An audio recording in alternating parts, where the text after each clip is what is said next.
many years ago. In fact, it was the second church I served out of seminary. There was a staff lady that had been there for 40 years. She did several things. One, she was the custodian at the church, but she also kept the nursery on Sunday, and she taught the little bitty toddlers Sunday school during worship service.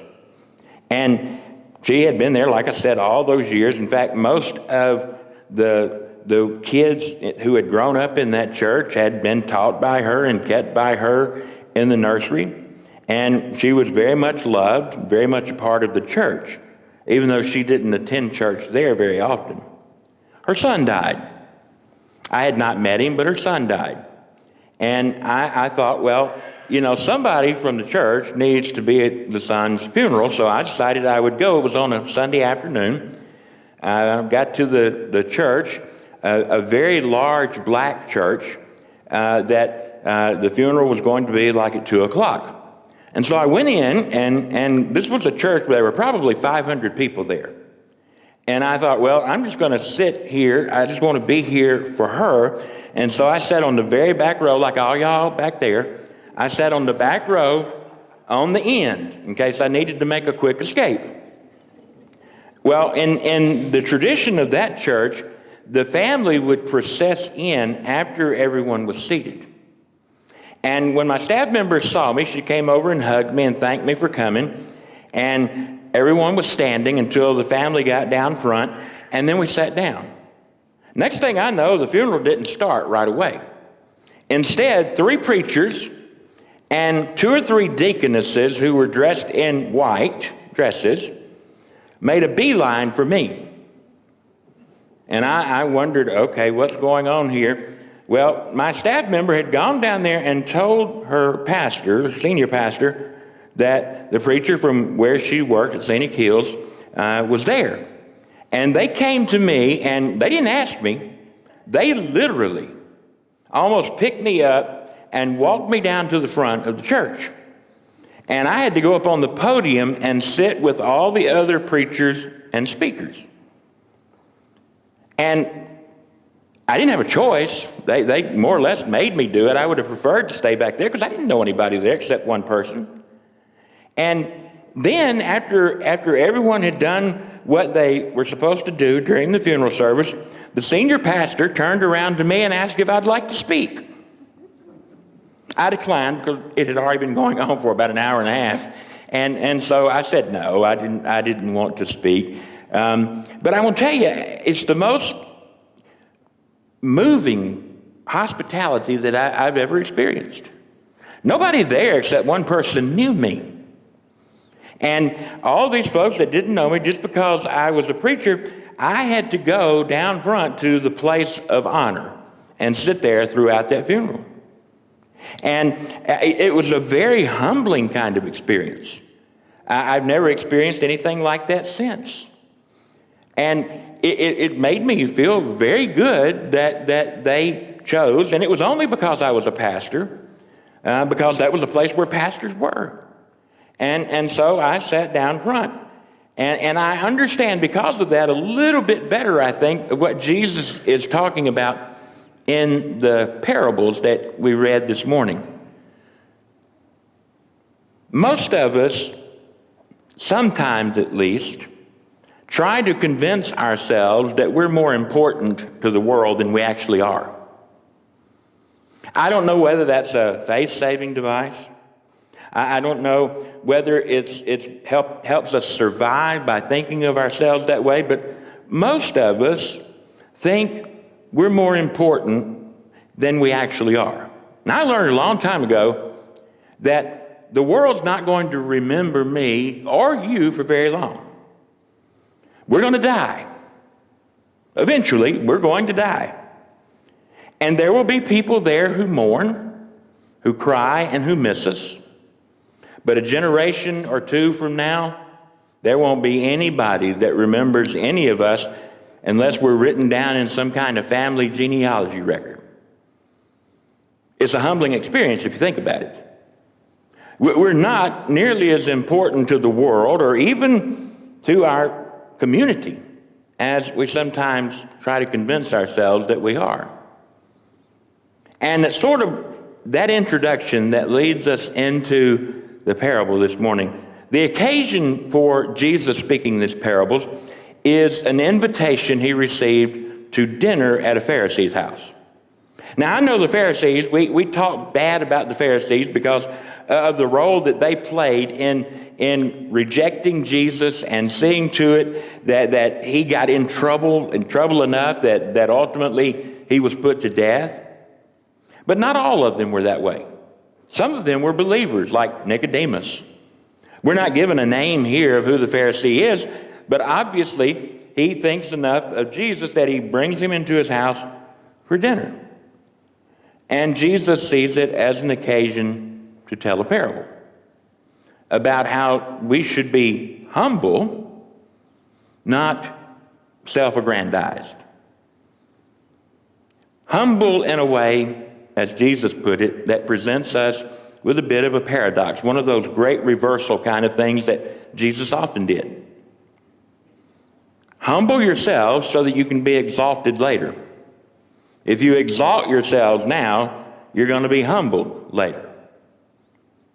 That's not something that we really experience in our everyday world. It's like those who make themselves important, those who seek prominent places. It's like the world is filled with people who try to do that and not very much humility. Humility is the way of Jesus. It is the way of the kingdom. And it's important for us to understand what it is that Jesus is trying to do here, what it is that Jesus is teaching. Humble yourselves so that you can be exalted in the kingdom. Because those who exalt themselves now are going to be humbled later in the kingdom. The parables that he told are about a wedding banquet and about a dinner that someone gives. And what he says really in both of those parables is that those who come into an invitation dinner that they've been invited to not seek the places of prominence, but rather to seek the lowly places, so that maybe the owner will come and get you like they did me that day and bring you into a place of prominence. Now, you've all seen the Da Vinci painting, haven't you, of Jesus and the disciples at the Last Supper? If you ever look at that painting, it looks like Da Vinci must have said to him, okay, everybody get on that side of the table so I can get your picture or paint your picture. They're all jumbled up there. The truth of the matter is that looks nothing like what a dinner would have looked like in Jesus' day. Instead, if you can imagine a head table here and then two side tables running down the length of the room, low tables that sat very close to the floor. There are no dining room chairs there, but rather there are pillows and cushions that are there because they reclined and sat low to the ground when they were eating a big dinner like that. So the person who owned the home, who was giving the dinner, would have sat in the middle of the most prominent table, the head table, if you will, the one that's up in the front by itself and the two sides coming down. Those who were allowed to sit closest to the host were considered to be the more important people. Those who were important either to the host or those who were important in the community, those are the ones who sat closest to the host, and they would eat. And the further away from the host you got, the less was your rank or your position in the community. Now, you can imagine someone getting an invitation to the banquet, to the dinner, getting there early and going in to sit right beside where the host is going to be sitting. No name tags, no assigned seats. This person goes in and sits down right next to where the host would be, the most important place other than the host position. Now, it wouldn't apparently have been uncommon if someone did that, if a person of greater rank came into the dinner a little bit later, for the host to tell you you've got to move down because this place belongs to this more important person. And if that happened, what would happen to you? You would be embarrassed, plain and simple. You would be very embarrassed and turn red and hang your head in shame by having to move away from the place that you chose for yourself because you thought you were more important to the host than you actually are. So Jesus said, if you go into a banquet you've been invited to, get to the seat that is farthest away from the host. It's the most lowly. It's like the back row of the church. That's the place where you should go sit. Now, Jesus never said you're supposed to sit on the back row of the church, just at this banquet. You sit on the place farthest removed from the host in hopes that the host will come by and see you and decide you need to move up closer to him. And you would be honored. You would feel honored. You would look honored in the eyes of your peers. So now putting that together with what Jesus is doing in this parable and the occasion for him telling the parable, it's what I sort of have referred to as we need to learn some stay in your own lane kind of theology. We all do. Because we all think that we should be more important in our own imagination than we actually are. Jesus is teaching something here. And he's saying, this is what I want you to do if you want to be the kind of person I want you to be. I want you to be the kind of person who humbles yourself in this life in order that I might exalt you in the kingdom. If you act exalted in this life, you're probably going to find out that you're not as exalted as you thought you were in the kingdom. And so he tells that second parable by saying, if you want to give a dinner, don't go and invite the so-called important people. Instead, go out into the streets and invite those people that the world considers God-forsaken. The poor, the blind, the crippled, the lame, those who other people look over every single day, those who don't matter in what goes on in the world, those that the world overlooks every single day. And you know the kind of people I'm talking about. You can use your imagination. We all do it. The kind of people we don't want to be around. Maybe it's the homeless. Maybe it's the person who can't speak our language and can't understand what's going on around them. Maybe it's the person who lives in poverty. Maybe it's a person who is sick. Those that the world does not count as important. And there are plenty of them. Those are the folks that you should go and invite to a banquet that you might throw, rather than the prominent people of your community.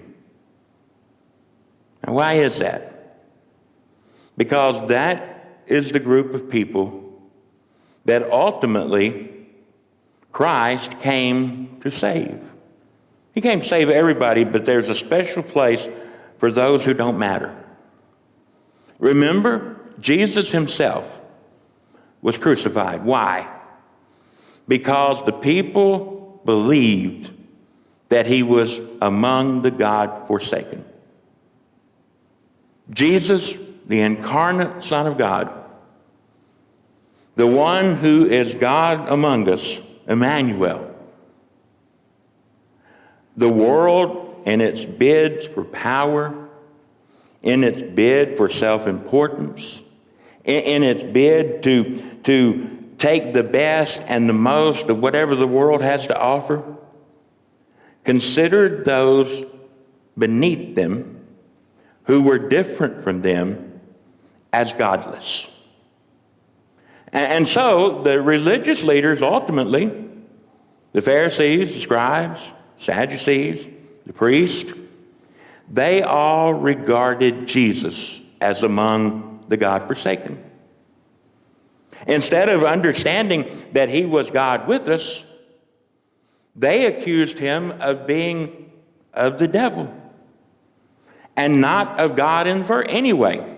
That he was among the expendable people because he was a rabble-rouser, a revolutionary, because he disturbed their lives daily. He disturbed their livelihoods. He got in their face and told them they weren't doing things the way God wanted them to do them, so they had to get rid of him. And in crucifying Jesus, they sent a message. This man is not of God. He's God-forsaken. And so Jesus, being among the God-forsaken, took all of that upon himself when he was on the cross. But he was victorious when he was raised from the dead. And we learn that those that the world is willing to forget, those that the world is willing to leave behind, those that the world says don't matter, matter to God. And that's the way the church should be. We should be the kind of people who live humbly and who do not seek positions of power and prominence and notoriety, but rather become servants to the world that is in need. I had a member many years ago who was probably the richest person I've ever known. I mean, his net worth was in the hundreds of millions of dollars. He was self-made. He made a lot of it on the backs of people who were losing their land during the farm crisis of the 80s, but he made money and didn't give a dime to the church unless it was for a special project. There was a time came when we were doing a renovation, and the renovation was going to cost about $1 million. He gave good to that. But in giving it, he thought that he could control more or have a larger say in what happened with the money that he gave than he would if he just gave to the church in general. He was the kind of person that wanted you to come talk to him if you needed funds for something. He wanted to have a say in what was going on. And I simply wouldn't do that. I'm not going to go and do that with someone. He could keep his money as far as I was concerned. He gave to those projects like that, and I appreciated it. But he wanted a larger say than what he should have had as just a member of the church. It was like, okay, I'm extremely wealthy, therefore I should have more say than the person who's giving less. No, that's not the way of Jesus. Those who want to be exalted will humble themselves. Those who exalt themselves in this life will be humbled in the next. It's a simple lesson. Our job is to be servants to one another, to the larger community, to those that the world believes is God-forsaken. It's not to have an outsized say, more prominence than someone else, a better place at the table than other people. That's not what followers of Jesus do. Followers of Jesus walk humbly. They serve those that the world regards as God-forsaken. So let me ask you, in your spiritual life, where are you? Are you more likely to exalt yourself or to humble yourself? The way of Jesus is plain and it's simple. In the name of the Father, Son, and Holy Spirit, amen.